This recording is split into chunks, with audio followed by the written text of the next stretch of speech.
Assalamualaikum warahmatullahi wabarakatuh. Waalaikumsalam warahmatullahi wabarakatuh. Ya, selamat pagi Mas Mbak. Sebelumnya saya ucapkan terima kasih kepada Mas dan Mbak yang sudah menyempatkan datang di acara pengabdian masyarakat dengan tema meningkatkan kesadaran dan akses terhadap layanan kesehatan mental.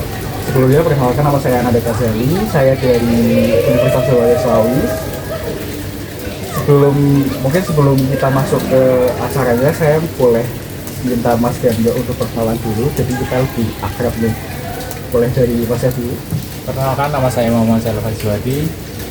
Umur berapa Mas? Umurnya saya 19 tahun. Oke, jadi masih Gen Z ya Mas? Silahkan Mas, boleh dibantu. Saya dari Yusuf Gunawan dengan umur 19 dari Desa Tambiak, Mas. Oh ya, Desa Dampiak, seperti yang di kabupaten ya Mas? Iya betul Ya, Mas. betul, ya. Sekali. Silahkan Mbak, boleh dilanjut. Perkenalkan, saya Fitra Nurullah. Umur saya 21 tahun. Saya dari Garut. Silahkan. Ya. Perkenalkan, saya Fira Kutineriana. Umurnya 18 tahun. Oke, jadi Mas Salva, Mas Daniel atau Mas Rizal? Mas Rizal Oh ya, ya. Mas Rizal, oke. Mas Rizal, Mbak Salsa, Iya. dan Mbak Fia. Oke. Jadi Mbak, kali ini kita akan mengadakan sosialisasi tentang meningkatkan kesehatan dan akses terhadap layanan kesehatan mental. Kalau sebelumnya nih, kalau saya ngomongin mental, yang ada di benak Mas Mbak ini tuh apa sih? Mungkin ada yang bisa mengarahkan satu. Apa Mas Elvan? Mentalnya Mas. Iya, mental itu apa sih Mas? Menurut Mas Salva atau Mbak Salsa atau ini soalnya kita ngomongin Gen Z banget kan, kadang kayak ada anak Gen Z sekarang kan Iya. lebih Mental cenderung gue kayak mental terbantai. health ya. Oke. Jadi terbantai karena apa Mas itu? Mas? Mungkin kalau dari saya sendiri mungkin mental terbantai karena laporannya Mas. iya, laporan. Aku lagi terus sendiri ya Mas. Oke. Mungkin lagi Mas Salsa bisa menjelaskan. Kalau dari saya itu, kalau bahas mental lebih ke arah depresi ya. Oh iya, Sekarang betul. itu banyak pembahasan tentang mental gitu. Ada yang bilang dikaitkan mental itu sama dengan depresi. Oh iya, Mungkin betul. seperti itu ya. Oke, jadi memang betul ya, betul sekali ya jawaban Mas Rizal dan Mas Salsa. Oke, jadi hari ini kita akan membahas topik yang sangat penting dan relevan di zaman sekarang bagi teman-teman yang katanya Gen Z artis ya. Meningkatkan kesadaran dan akses terhadap layanan kesehatan mental. Kesehatan mental semakin mendapat perhatian nih teman-teman di berbagai belahan dunia. Tapi masih banyak tantangan yang harus kita hadapi, baik dalam hal kesadaran masyarakat maupun akses ke layanan kesehatan mental itu sendiri. Jadi pagi kali ini kita akan membahas beberapa hal penting, mulai dari stigma seputar kesehatan mental, pentingnya akses yang mudah dan terjangkau, hingga bagaimana kita semua bisa berperan dalam menciptakan lingkungan yang lebih peduli terhadap kesehatan mental itu sendiri. Oke nih, pertanyaan lagi buat Mas Mbaknya. Penting nggak sih kesadaran akan kesehatan mental itu sendiri? Penting sih. Penting, oke, penting ya. Kalau nggak penting nggak sampai sini Mas. Gimana? Kesehatan mental kalau nggak penting nggak sampai sini, nggak waras ini jalan. Oh iya, betul sekali Mas. Betul banget. Oke, jadi kita mulai dengan hal yang paling dasar. Kenapa sih kesadaran akan kesehatan mental itu penting? Jadi kita sering kali mendengar tentang pentingnya menjaga kesehatan fisik, tetapi tidak jarang kita mengabaikan kesehatan mental. Kenapa sih? Karena kesehatan mental dan fisik itu sebenarnya saling terkait satu sama lain, Mas Mbak. Masalah kesehatan mental seperti depresi, itu tadi seperti yang Mbak Fitroh utarakan ya. Depresi, kecemasan, seperti kayak anxiety itu atau stres bisa mempengaruhi kehidupan kita sehari-hari, baik dalam kerjaan, hubungan, bahkan kebahagiaan pribadi.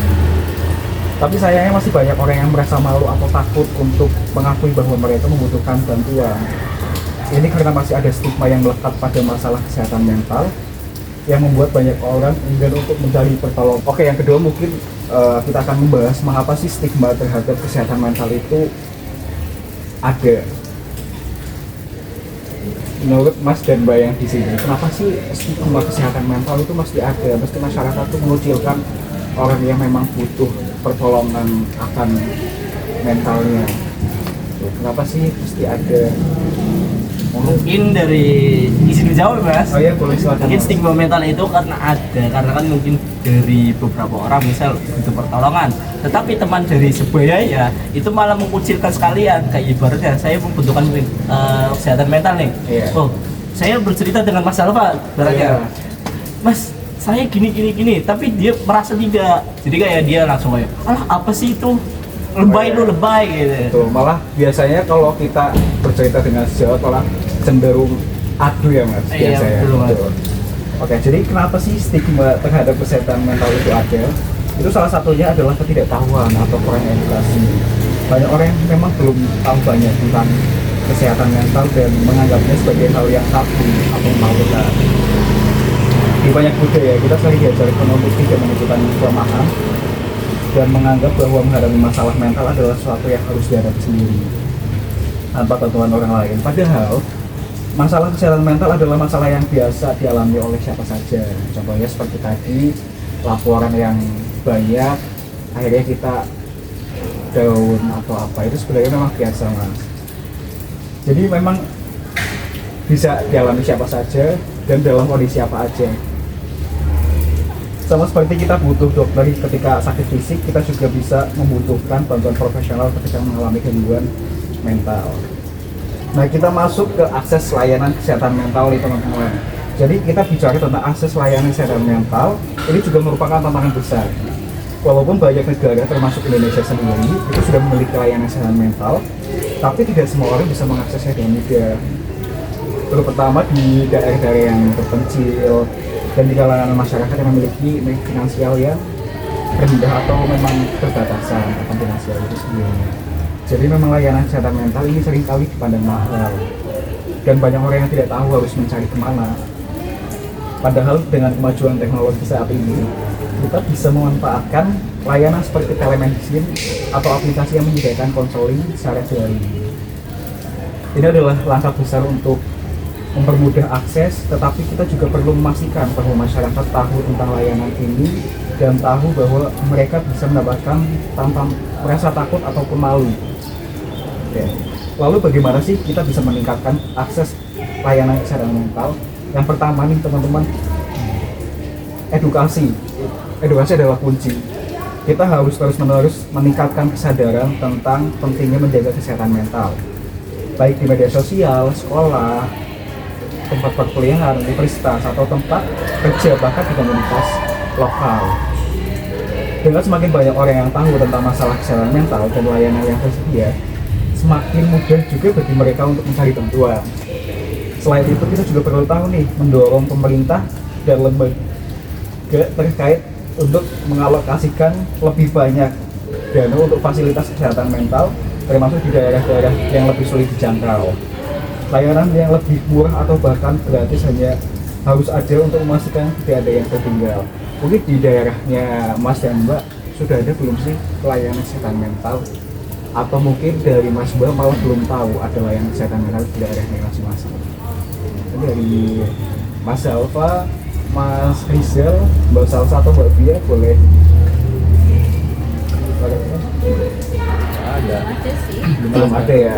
Oke, jadi seperti yang tadi yang sudah saya jelaskan ya Mas Mbak, jadi untuk kesehatan mental sendiri, kalau misal kalian mau konseling atau sekedar cerita itu bisa lewat aplikasi online atau bisa di telemedicine tadi itu. Jadi Mas dan Mbak nggak perlu merasa malu atau takut.